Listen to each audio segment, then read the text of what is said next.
And now Wall Street ended on a mixed note as investors brace for a crucial week of big tech earnings and the Federal Reserve's policy decision. With AI spending under scrutiny and interest rate concerns lingering, markets are watching for the next big trigger. Here's the report. Have a look.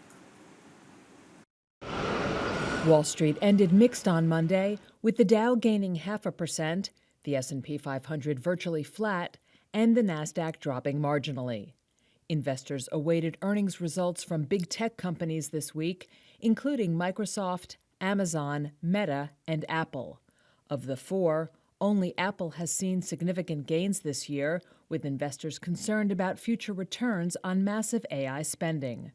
Skylar Wynand is Chief Investment Officer at Regan Capital. If they don't come out and beat, they're going to sell off even further. You're going to see some profit taking. You're going to see some hedge funds and retail potentially pack it in for the rest of the year, sitting up 10 to 15%. I don't blame them. I don't really see the opportunity for these companies that have run so much over the past 18 to 24 months on that AI build out. I don't see that as a huge buying opportunity. I would rather be looking at some of the companies that have fallen behind a little bit. Auto manufacturers are having their day right now.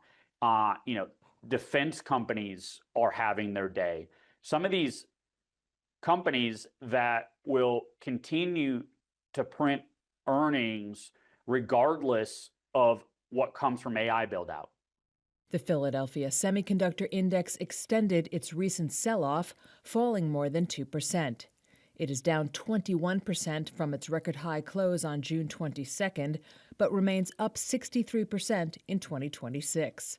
Chinese chipmaker CXMT's stellar debut on Monday and a report that the country has started manufacturing homegrown deep ultraviolet chipmaking tools also signaled intensifying competition for the U.S. semiconductor industry.